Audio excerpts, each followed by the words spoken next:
Hey everybody. So before we get started, I'd like to give a shout out to my sponsor, 21 Studios and the 21 Convention. The upcoming 21 Convention, the Patriarch Edition, which is for men only, is going to be an amazing event for men to get together to network, to mentor one another, and to hear some amazing male speakers talk about a variety of subjects through a masculine red pill lens. Early bird tickets are now on sale at a deep discounted rate. Reserve your seat today using the link in the description below. If you'd like to find out more about this upcoming 21 Convention, check out my interview with Anthony Johnson, the CEO of 21 Studios and the founder of the 21 Convention. A link to that video is in the description as well. With that out of the way, let's get started.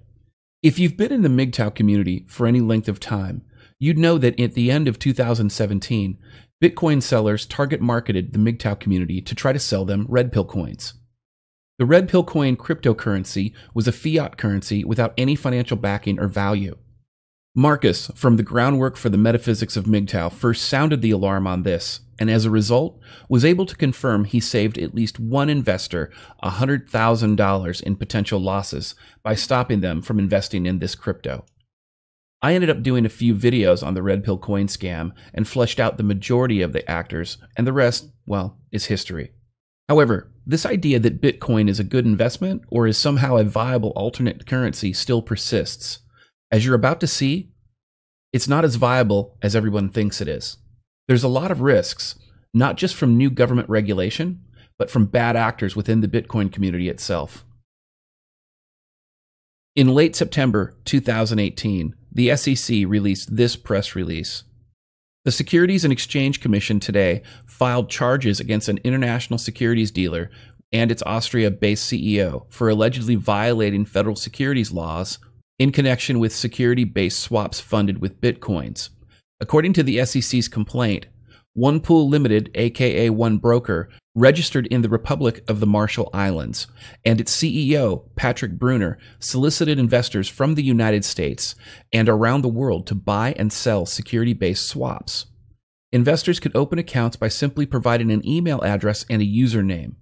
No additional information was required, and could only fund their account using Bitcoins.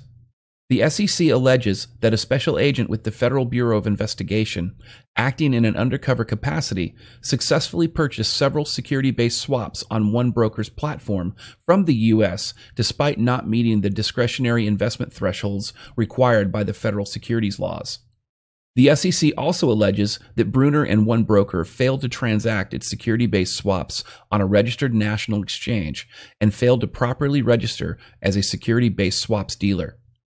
The SEC protects U.S. investors across a variety of platforms, regardless of the type of currency used in their transactions, said Shamoil T. Shipchandler, director of the SEC's Fort Worth regional office.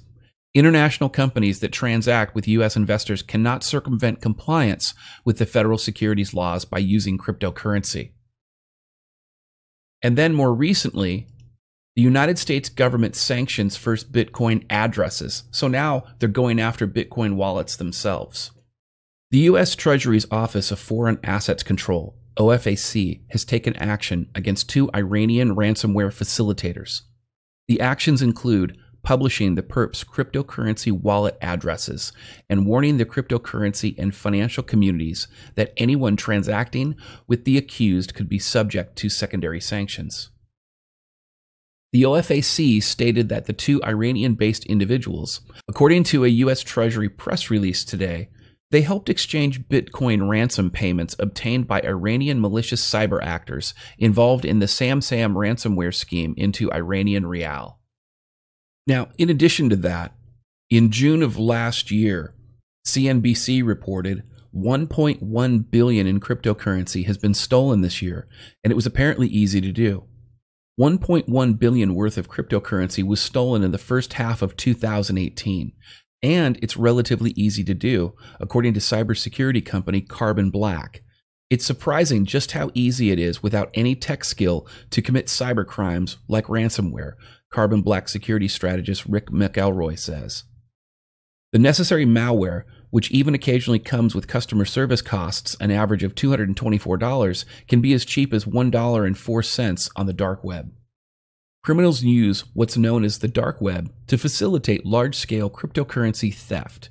There are now an estimated of 12,000 marketplaces and 34,000 offerings related to crypto theft for hackers to choose from, the company said in a study released on Thursday. Well, by the end of the year, Bitcoin theft skyrocketed to almost $2 billion in 2018, says new report.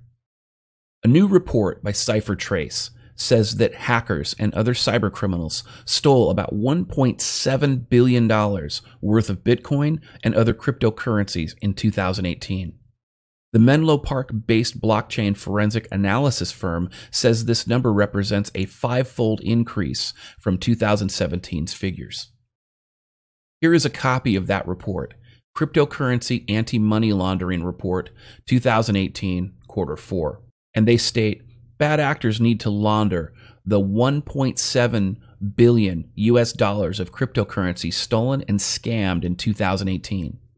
Furthermore, they need to get it all done before the tough new global anti-money laundering and counter-terror financing regulations go into effect over the next year. Of the $1.7 billion, hackers stole more than $950 million from cryptocurrency exchanges and infrastructure during 2018, which is 3.6 times higher than in 2017. Cyber crooks also developed ingenious new techniques to drain millions more from user accounts and wallets. On top of that, ICO exit scams, phony exchange hacks, and Ponzi schemes victimized investors and cryptocurrency users for almost $750 million. These numbers only represent the loot from crypto crimes that CipherTrace can validate. We have little doubt that the true number of crypto asset losses is much larger. Then they go on to discuss the highlights. So we're going to touch on these a little bit as well. In the European Union, the fifth anti-money laundering directive went into effect.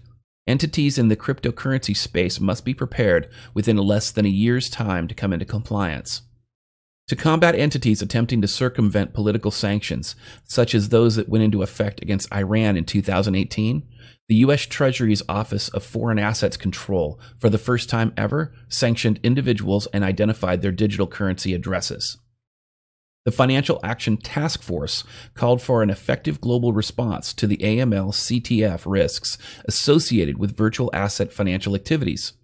The highly influential global regulatory body announced its recommendations for implementing risk-based AML and CTF regulations. Member countries must implement these strict new guidelines by June 2019, and cryptocurrency exchanges and other entities are already preparing to comply. Then they discuss the top 10 trending crypto threats. SIM swapping, an identity theft technique that takes over a victim's mobile device to steal credentials and to break into wallets or exchange accounts to steal cryptocurrency. Number 2, crypto dusting, a new form of blockchain spam that erodes the recipient's reputation by sending cryptocurrency from known money mixers. Sanction evasion. Nation-states using cryptocurrencies has been promoted by the Iranian and Venezuelan governments. Next-generation crypto mixers, money laundering services that promise to exchange tainted tokens for freshly mined crypto, but in reality cleanse cryptocurrency through exchanges. Shadow money service businesses, unlicensed money service businesses banking cryptocurrency without the knowledge of the host financial institutions, thus exposing banks to unknown risk. Data center scale cryptojacking. These are takeover attacks that mine for cryptocurrency at a massive scale have been discovered in data centers, including AWS. Lightning Network transactions enable anonymous Bitcoin transactions by going off-chain and can now scale to $2,150,000. Decentralized stable chains, stabilized tokens that can be designated for use as private coins. Email extortion and bomb threats. Cyber extortionists stepped up mass customized phishing email campaigns using old passwords and spouse names in 2018. Bomb threat extortion scams demanding Bitcoin spiked in December. Crypto robbing ransomware. Cyber extortionists began distributing new malware that empties cryptocurrency wallets and steals private keys while holding user data hostage. You know, when Bitcoin first came out, it was hailed as the first anonymous currency, free from government regulation. As you can see, governments can and have easily targeted crypto wallets as well as exchanges. Governments around the world are increasing crypto oversight and regulation by the day. However, government regulation is not the biggest threat to the crypto space. The reason I'm reporting on this is because the majority of crypto investors are men, and many in the manosphere wrongly perceive crypto as a safe space from government oversight or interference. While that may have once been the case, as you can see, those days are rapidly coming to an end. While I'm not opposed to crypto in and of itself, I think men need to be very careful with it. Don't believe the hype. It's not the safe haven people think it is. There are scammers and hackers everywhere. And this is just one more example confirming the old saying, if it looks too good to be true, it probably is. I'm DDJ, and this is your dose of misandry today.